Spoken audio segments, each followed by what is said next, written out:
Si jamais je reçois une alerte, qu'est-ce que je dois faire? Le plus important, c'est de savoir quoi faire pendant les premières minutes, que ce soit un tremblement de terre, que ce soit n'importe quel aléa. Les premières minutes, vous êtes seul avec vous-même. En me posant la question, c'est pour ça qu'il y avait un feu, je suis prêt dans ma tête. Ça peut arriver partout, mais je me sens en sécurité ici parce que je sais que je ne serai pas tout seul. Malgré l'isolement qui est physique, la communauté est serrée. On peut penser, exemple, au verglas qu'on a eu en 98, des chaleurs accablantes en 2012, on en a eu également en 2018, que Montréal est situé sur une bande sismique également. Le risque n'est pas élevé, mais il n'est pas inexistant non plus. Il y a le risque d'accident de transport à cause du port, des réseaux ferroviaires. Il y a quelques industries à risque majeur. Oui, je me rends compte que j'ai jamais pensé à quoi que ce soit qui ressemble à ça. Là.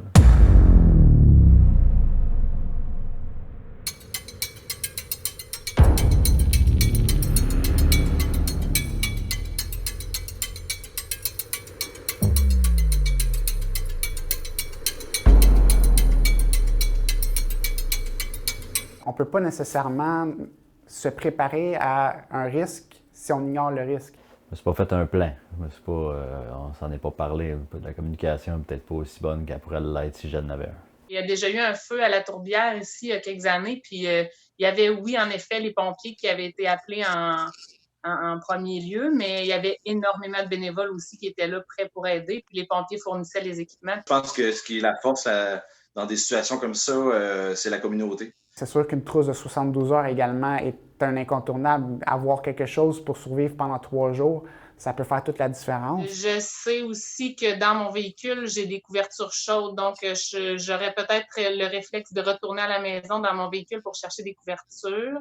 Toutes ces choses-là, je les ai, mis à part peut-être la trousse de premiers soins, mais elles sont toutes éparpillées dans ma maison. C'est d'avoir à portée de soi un moyen de communication, que ce soit une radio sans pile ou la télévision, l'Internet, pour que les autorités locales puissent vous donner les directives à suivre.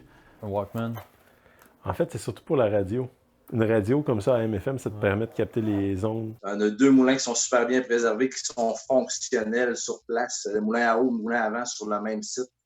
Fait qu'éventuellement, si ça durerait des années, on pourrait cultiver, puis malgré en n'ayant pas d'électricité ou quoi que ce soit, on pourrait faire notre farine nous autres mêmes. On a la chance d'avoir ça sur un site comme ça. Là. Supposons qu'il y a un feu ici, je sors dehors, mais jamais me dire qu'il faut que j'aille jusqu'à aller chez mes parents pour me réfugier. Puis, On sait que la nouvelle caserne est antisismique, puis le point central de l'île se trouve un peu là, dans le sens où les bureaux municipaux sont dans ce coin-là aussi, le centre névralgique, le bateau est proche, donc je pense que les gens auraient tendance à se diriger vers ce point-là, qui est la caserne de pompiers. On est déjà mindé à « OK, s'il arrive ça, tu pourrais m'en rajouter 10 couches, puis j'aurais peut-être, je pense, tout le temps une réponse parce qu'on est tout le temps comme ça. » Une famille qui est du Japon immigrée ici, il arrive un tremblement de terre, toute la famille va déjà savoir quoi faire parce qu'ils l'auront déjà vécu, ça fait partie de leur culture également.